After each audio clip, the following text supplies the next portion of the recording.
Hello everyone.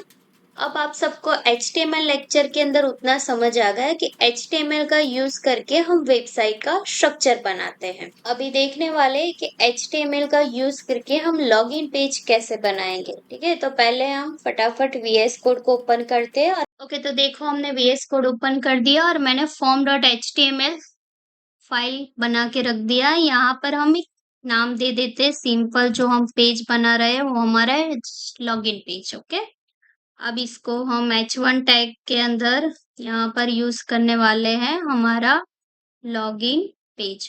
Okay, अब हमको form बनाना है तो उसके लिए हम कौन सा टैग यूज करेंगे? फॉर्म। उसके बाद यहाँ पर होगा हमारा इनपुट टाइप। टाइप कौन सा है हमारा? टेक्स्ट। ओके, उसके बाद हम नेम लेंगे, नेम आएगा।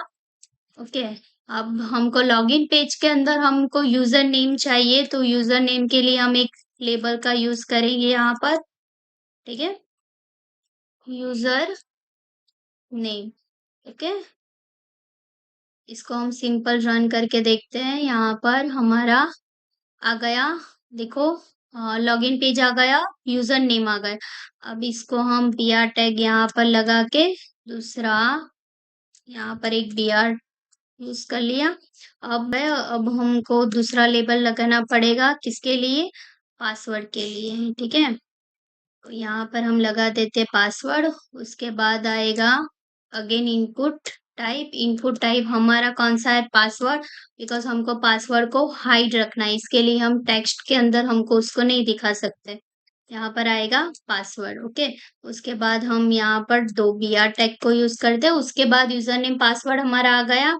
ओके, उसके बाद हमको चाहिए सबमिट बटन। उसके लिए आएगा सब बटन। बटन का टाइप कौन सा है हमारा? तो हमको बटन बनाना है एक सबमिट के लिए, यहाँ पर हम देते हैं सबमिट। ओके, अब इसको हम रन करके देखते हैं। देखो आ गया हमारा लॉगिन पेज, एक सिंपल।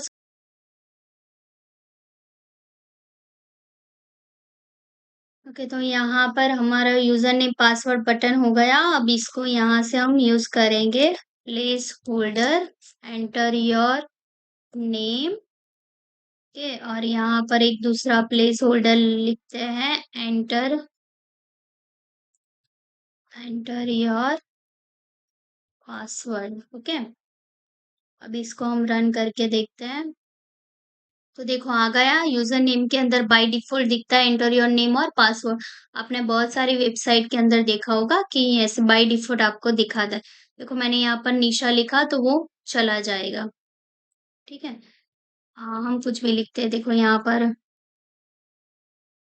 हम निशा लिखा तो यहाँ पर हमने कोई पासवर्ड डाला तो वो क्या हुआ? वो बाय डिफॉल्ट ही दिखेगा, प्लेस होल्डर का यूज वो ये। अब हमको देखो, हमने यूजर नेम और पासवर्ड तो यहाँ पर दे दिया। उसके बाद हमको सबमिट पे क्लिक करना है और हमको सेकंड पेज के अंदर जाना चाहिए, हमारा होम पेज के अंदर। ठीक है, तो उसके लिए हम सबमिट पे क्या करेंगे? लिंक देनी है, तो लिंक हम यहाँ पर सबमिट जो हमारा बटन है उसके अंदर हम देने वाले हैं। तो उसके लिए हम यूज करेंगे फॉर्म एक्शन। फॉर्म एक्शन के अंदर हम कौन सी लिंक लेंगे? जैसे हम यहाँ पर गूगल में से अमेजोन की लिंक ले लेते हैं। ठीक है, तो मैंने जैसे अमेजोन की यहाँ से हमारी लिंक कॉपी कर लिया। उसके बाद हमको यहाँ पर पेस्ट कर दिया। ठीक है, अब इसको हम रन करके देखते हैं। ओके, तो मैं जैसे यहाँ पर लिखा निशा, मेरा एक पासवर्ड आ गया। उसके बाद देखो मैं जैसे ही यहाँ पर सबमिट पे क्लिक करेंगे तो देखो अमेजोन वाला पेज खुल गया जो हमने लिंक किया। तो लिंक कैसे करना है वो हमने देख लिया। उसके बाद हम एक दूसरा टैग यहाँ पर यूज करते हैं रिक्वायर्ड। रिक्वायर्ड से क्या होता है वो समझ लेते हैं। तो देखो जैसे मैंने यहाँ पर पासवर्ड एंटर किया, नाम एंटर नहीं किया। ठीक है, और मैं सबमिट पे क्लिक करें तो यहाँ पर क्या दिखाता है? उसको फिल को आपको कंपलसरी फिल करना है, उसके बाद ही आप नेक्स्ट पेज के अंदर जा सकते हो। तो यहाँ पर मुझे कंपलसरी डेटा देना पड़ेगा। उसके बाद हम सबमिट पे क्लिक करेंगे तो वो होना देगा।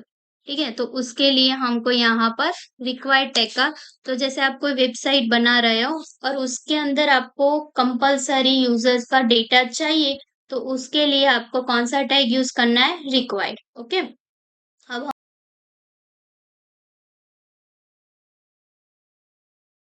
ओके, अब हमारा बेसिक एक स्ट्रक्चर तो बन गया है अभी। ओके, अब हमको चाहिए इसको एक बैकग्राउंड, अच्छे से हमको इमेज देनी है बैकग्राउंड इमेज के लिए, तो उसके लिए हमको थोड़ा बहुत CSS यूज करना पड़ेगा। तो उसके लिए हम CSS के लेक्चर स्टार्ट करेंगे, तब तो आपको हम CSS पूरी सीख लेंगे, लेकिन हमको थोड़ा बहुत लॉगिन पेज को अच्छा बनाना है, तो उसके लिए CSS देते हैं। तो देखो मैंने यहाँ पर क्लास के अंदर एक आईडी डिक्लेयर कर दिया, उसको हम डॉट ए करके इसको हम बैकग्राउंड के अंदर क्या करेंगे, सॉरी, क्लास को हमको बॉडी के अंदर देना पड़ेगा, बिकॉज हमको देना है बैकग्राउंड इमेज। ओके, तो हम यहाँ पर देते हैं बैकग्राउंड इमेज। इमेज के लिए हमारी होगी URL। URL के अंदर देखो मैंने एक इमेज रख दिया, इसको हम रन करके देखते हैं। देखो आ गया हमारा, लेकिन जो देखो आपका लॉगिन पेज है वो हमारा ब्लैक दिखता है by default, text user name और पासवर्ड वो नहीं दिखता, तो उसको हम CSS देते, इसको हम वाइट कर देते हैं। ठीक है, तो यहाँ पर हम एक क्लास डिक्लेयर कर देते हैं बी। ओके, अब इसको हम डॉट बी करके CSS देते हैं कलर। कलर कौन सा हम देते हैं, सॉरी, यहाँ पर आएगा कलर। ओके, कौन सा हम देते हैं, व्हाइट कलर दे देते हैं। ओके, तो जैसे हम इसको रन करके देखते हैं, देखो आ गया हमारा लॉगिन पेज, यूजर नेम और पासवर्ड अब क्या है, दिखता है। उसके बाद मुझे फॉर्म है, फॉर्म को हम अलाइन सेंटर दे देते हैं। ओके, तो हमारा मिडल हो जाएगा, और हम H1 टैग को एक अलाइन सेंटर करते हैं। ओके, अब इसको हम रन करके देखते हैं, तो देखो हमारा आ गया बीच के अंदर middle, login page, user name और पासवर्ड। अब यूजर नेम और पासवर्ड थोड़ा आपको गैप करना है, तो हम उसके लिए अब CSS का नहीं, लेकिन अभी फिलहाल हम BR टैग का, दो BR टैग यूज कर लेते हैं। एक यहाँ पर भी BR टैग। ओके, अब इसको हम रन करके देखते हैं, देखो आ गया यूजर नेम और पासवर्ड। एक BR टैग को कम कर देते हैं। अब इसके अंदर हमको चाहिए यूजर नेम और पासवर्ड, हमारा सिंपल हो गया। यहाँ पर हमारा आ गया यूजर नेम और पासवर्ड, हमारा लाइन भी ब्रेक हो गया। ओके, अब इसको देखो सबमिट है, सबमिट बटन को हमको थोड़ा बहुत कलर करना है, थोड़ा अच्छा लगे, तो उसके लिए हम यहाँ पर सबमिट पे क्लास डिक्लेयर कर देते हैं। क्लास को हम C दे देते हैं, बिकॉज हमने AB यूज किया हुआ है, हम C, sorry, dot C। Okay, उसके लिए हम कलर करते हैं, पहले कलर हम ले लेते हैं उसका वाइट, उसके बाद उसको बैकग्राउंड कलर देते हैं, तो बैकग्राउंड कलर के लिए हम ये कलर को यूज करते हैं।